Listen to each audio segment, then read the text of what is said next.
বিসমিল্লাহির রহমানির রহিম। 15 জুন 2025।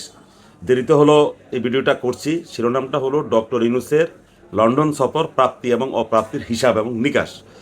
আমাদের বাংলাদেশের কথিত বুদ্ধিজীবী, যারা খুব নামকরা বুদ্ধিজীবী, তারা এই বিষয়ে অনেক ভিডিও ছেড়েছেন। তা আমরা যারা গাঁও গ্রামে থাকি, আমরাও একটু না করলে কেমন দেখা যায়। আমি তার সবার ভিডিওটা শুনলাম।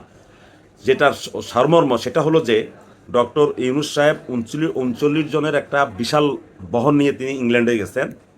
দ্বিতীয়ত অভিযোগ হলো তিনি আমিরাতের একটা ফ্লাইটে গিয়েছেন। তিনি বিমান কেন বাংলাদেশ বিমান কেন তিনি ব্যবহার করেন নাই। লন্ডনে ওনার যে রুম, সেই রুমের ভাড়া হলো 10 লক্ষ, 4 দিনে আসছে 40 লক্ষ টাকা।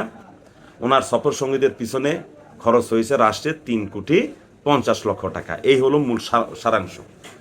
আসলে ভাই দেখেন, একটা রাষ্ট্র যত দরিদ্র হোক আর যত ধনী হোক, সরকার প্রধান এবং রাষ্ট্রপ্রধান তাদের মর্যাদা হলো আলাদা। আপনি যখন একটা দেশে অন্য একটা দেশে সফরে যাবেন, সেখানে আপনাকে সেই দেশের ভালো একটা হোটেলে আপনাকে থাকতে হবে। এখন লন্ডন, টোকিও, সিউল, এই শহরগুলো অত্যন্ত একটা ব্যয়বহুল শহর। যাদের আত্মীয়স্বজন লন্ডন আছে তারা জানে লন্ডনের মূল শহরে বাড়ি ভাড়া কত, এবং লন্ডনের মূল শহরে হোটেলে এক একটা রুমের ভাড়া কত। এই কারণে বাংলাদেশের রাজনীতিবিদরা যারা লন্ডনে যায়, তারা গিয়ে সেখানে আত্মীয় স্বজন বা তাদের এলাকার যদি কোনো ছাত্র পড়ে লন্ডনের শহরতলিতে, সেখানে গিয়ে তারা উঠে। এই ব্যবসায়ী যারা পড়ে তাদের কাছে গিয়ে তারা থাকে, কারণ হোটেলের যে ভাড়া এটি চিন্তার বাহিরে। ডক্টর ইউনূস সাহেব যে হোটেলে উঠেছেন, এই হোটেলে উঠাটা তার ওনার ঠিক আছে, কারণ তিনি বাংলাদেশের অন্তর্বর্তী সরকার, ধরেন প্রধানমন্ত্রী, উনি গিয়ে তো একটা খারাপ হোটেলে উঠতে পারেন না। ওনার উঠা ঠিক আছে, এবং 10 লক্ষ করে 20 লক্ষ টাকা হলো তা ওনাকে থাকতে হবে, কারণ ওনার পদমর্যাদা অনুযায়ী। এখন আসেন যে ডসেস্টার যে হোটেলটা, নামটা জানি না আমি সঠিক বলছি কিনা, সেখানে ওনার যে সফর সঙ্গীরা, সেখানে নিয়ে আমার সুন্দর একটা বক্তব্য আছে যে আপনি কেন এই সবাইকে নিয়ে ওই দামি হোটেলে উঠলেন। এই দামি হোটেলে শুধু ডক্টর ইউনূস সাহেব থাকবেন, আর আমার একান্ত সচিব যিনি থাকবে, আর মিলিটারি সচিব বা অ্যাটাচে যারা থাকে এরা থাকবে। আর সবাই আশপাশে দিয়ে কম দামের হোটেল কোথায় আছে সেগুলোতে উঠতে হয়, এগুলো নিয়ম। আমরা বিগত আমলে দেখেছি, খালেদা জিয়া বা শেখ হাসিনার সময় যারা 150-200 লাখ বহন নিয়ে গেছে, হ্যাঁ, তারা সবাই নিয়ে কিন্তু এক জায়গায় রাখেননি, কেউ বিভিন্ন জায়গাতে কম দামি হোটেলে ছিল। তবে হ্যাঁ, এখানে ডক্টর ইউনূস সাহেবের সমালোচনা করা যেতে পারে যে তিনি তার 39 জন সফর সঙ্গীকে হোটেল 10 স্টারে মানে থাকার ব্যবস্থা করেছেন।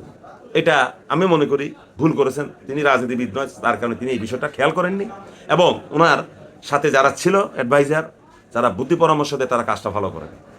এবার আসেন, ওনার অপরাধ, উনি আমিরাতে গেছে। ভাই, যদি উনি বাংলাদেশের একটা বিমান নিয়ে যেতেন, আপনাকে বুঝতে হবে, তাহলে বাংলাদেশের যে বিমানগুলো সারা পৃথিবীতে নিয়মিত ফ্লাইট পরিচালনা করে, একটা রুটের ফ্লাইট ক্যান্সেল করে একটা বিমানকে বাংলাদেশ থেকে উড়িয়ে নিয়ে লন্ডন নিয়ে আসা যা মোট 6 দিন এই বিমানটাকে বসিয়ে রাখা লাগতো। আবার কথাটা বলি, বিমানটাকে নিয়ে বাংলাদেশ বিমানের একটা বিমানকে ইন্টারন্যাশনাল ফ্লাইট থেকে ক্যান্সেল করে তুলে নিয়ে উইথড্র করে নিয়ে এসে তাকে লন্ডনে নেওয়ার সময় লন্ডনে বিমানটা বসে থাকতে হতো। আসা যাওয়া মিলায় মোট 6-7 দিন এই বিমানটা মানে কোনো যাত্রী টানতে পারতো না। সেখানে কিন্তু আমাদের রাষ্ট্রের অনেক লস হইতো।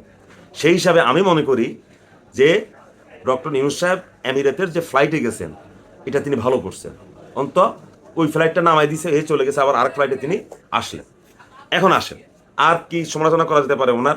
হ্যাঁ, বিগত সরকারের সময় অনেক লাটবহর নিয়ে অনেকে গেছে, কিন্তু ডক্টর ইউনূস সাহেব কম নিয়ে গেছেন। কিন্তু যেহেতু তিনি অন্তর্বর্তী সরকারের প্রধান, ওনারা এত দলবল নাই, তাহলে আরও কম গেলে ওনার জন্য ভালো হতো। কিন্তু সমালোচনা জন্মটা দিয়েছে, উনি সবাইকে একই মানের হোটেলে রেখেছেন, উনি যে হোটেলে ছিলেন। আর একটা সমালোচনা আসলো ওনার, সেটা হলো যে উনি সংস্কার এবং গণতন্ত্র নিয়ে ইংল্যান্ডের সাথে কথা বলেছেন, রাজার সাথে। এই কাজটা ওনার করা ঠিক হয়নি, কারণ ইংল্যান্ডের রাজা বাংলাদেশের গণতন্ত্র নিয়ে কোনো কথা বলবে না। বাংলাদেশ নয়, ইংল্যান্ডের রাজা সংস্কার, গণতন্ত্র, মানবাধিকার, এইসব মানবাধিকার ছাড়া সংস্কার এবং গণতন্ত্র নিয়ে কমনওয়েলথভুক্ত দেশ যে দেশেই হোক, সেই দেশের অভ্যন্তরীণ রাজনীতি তিনি মাথা গলান না। এটা আমাদেরকে মনে রাখতে হবে। তো ডক্টর ইউনূসের যে সমালোচনা আমরা করছি, সবাই এক পেশে করার চেষ্টা করছে, আমি দুই দিক দিয়ে আমি সমালোচনা করলাম। তবে যে কথাটা ডক্টর ইউনূস সাহেবের সফরসঙ্গীরা বলল যে দুদকের জন্য উনি ওইখানে দুর্নীতির অর্থের ফেরত আনার জন্য তিনি সেখানে আইনজীবী নিযুক্ত করে আসছেন।